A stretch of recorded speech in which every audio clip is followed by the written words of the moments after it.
इनके घर परिवार में यदि कोई मरने वाला तो बोलते हैं हम अपनी गाड़ी ले जाए, बेचारा वो सक्षम नहीं है, ब्राह्मण परिवार का व्यक्ति है। तो आप बोल रहे हैं कि गाड़ी हम नहीं दे पा सकते। 2 मिनट रुकिए, 2 मिनट रुकिए। आप यदि गाड़ी नहीं दे सकते तो क्या करेंगे? उसके बाद यदि आपके घर परिवार को कोई बंदा यदि बीमार हो जाता तो आप क्या करेंगे? अपनी गाड़ी ले जाएंगे ना? यहाँ पे बात करने से क्या नहीं, आप क्या बोले अभी? आप बोले कि हम अपनी गाड़ी में ले जाएंगे। वो बेचारे गाड़ी में ले जाने लायक नहीं है सक्षम सर, तो आप 3 घंटे से क्या करेंगे मुझे बता दीजिए। 4 घंटे मुझे हो गए बात करते। देर रात लगभग 9 से 9:30 बजे के आसपास मेरे मित्र का फोन आया शहडोल से, बीना तिवारी का। उसका छोटे भाई की पत्नी वहीं एडमिट थी, उसको पता नहीं किस प्रकार का इंजेक्शन रश्मि धनंजय जी के द्वारा दिया गया, उसकी ब्लीडिंग कंटिन्यू रुक नहीं रही थी। उनके परिजन काफ़ी देर से परेशान थे, तो मेरे को फ़ोन किया कि भैया आप जाके थोड़ी देख लो मनीष भाई। मैं बोला ठीक है। उसी दौरान मैं जब अस्पताल में पहुंच रहा हूं तो वहां पास इनकी समस्या तो अलग थी, उसके बाद ही एक अपने अशोक दुबे करके हमारे बडेरी के निवासी हैं, उनका छोटा भाई गोलू दुबे, जो कि लीवर की समस्या से काफ़ी देर से परेशान था, और उनकी धर्मपत्नी भी बहुत परेशान थी, रो रही थी। तो मैंने पूछा क्या हो गया, तो बोले कि भैया 4 घंटे से हम लोग लगभग यहाँ बैठे हैं, डॉक्टर ने रेफर कर दिया है जबलपुर के लिए, लेकिन हमें 108 की यहाँ पर उपलब्ध नहीं हो रही है। तो मैं संबंधित डॉक्टर से जब बातचीत करना चाहा तो उन्होंने थोड़ी हमसे रूडली बात की, लेकिन फिर भी हम जानते हैं आज के इस परिवेश में कि जो शासन की नीतियां चलती हैं, जो भी प्रकार से यहाँ पे लोगों को आवश्यकता जो उपलब्ध करा रही है हमारी सरकार, उसको सुनियोजित तरीके से किसी भी प्रकार से ये सुचारू रूप से नहीं चला पा रहे हैं अस्पताल परिसर में।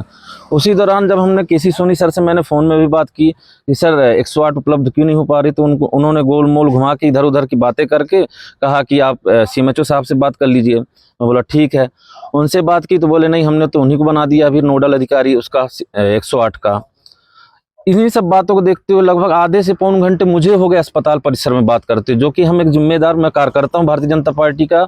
और जब इस दौरान देखा कि इस प्रकार की बातें हो रही तो हम जान रहे हैं कि आजकल ये जो कहीं ना कहीं लोगों ने अपने आप को इस अस्पताल परिसर में अपने आप को सेव करने के लिए कहीं ना कहीं हर बार यही कह देते हैं कि ये लोग सरकारी काम में बाधा करते हैं। तो उसी तारतम्य को मैंने देखते हुए अपने 2 कार्यकर्ताओं को बुलाया। मैंने बोला कि आप लोग सोशल मीडिया से वीडियो बनाओ और जो भी यहाँ की जो घटना चल रही है, जो भी नदारत है, ऑन ड्यूटी डॉक्टर, इन सारी चीज़ों को हमको कैप्चर करना और लोगों के सामने उजागर करना है। इतनी ही बात थी, हमने उस चीज़ को किया और उस चीज़ को आप लोगों ने परसों रात से देखा ही होगा सोशल मीडिया में, आप लोग भी सब कुछ जुड़े हुए हैं। और ये सारी व्यवस्थाओं को लेकर ही मेरी बातें हुई और जो सब कुछ है सब सोशल मीडिया के सामने, उसमें कोई भी बातें छुपी नहीं है। आपके ऊपर डॉक्टर के साथ में अभद्रता का आरोप लगा। मैं कह रहा हूं ना कि वीडियो जारी कर दे। यदि अस्पताल विभाग के पास किसी भी प्रकार से यदि उनके पास कोई वीडियो है जहां की मैं गाली गलौज कर रहा हूं, किसी भी उनकी अस्पताल परिसर को किसी प्रकार से मैंने क्षति पहुंचाई है, तो बिल्कुल हाँ, उसका मैं गुनहगार हूं। आपके ऊपर ये भी आरोप है कि आपने शराब पी करके। नहीं, ऐसी कोई भी बात नहीं है। आप यदि वहां पे किसी प्रकार की बात थी तो ऑन ड्यूटी डॉक्टर भी बोलता कि आप शराब पी के, उनके जो कर्मचारी थे वो उल्टा शराब पीकर वहां बैठे थे, उसको भी हमने दिखाया है। यदि ऐसा कोई बात होती, ऑन ड्यूटी डॉक्टर बोलता ना कि आप शराब पियो हो।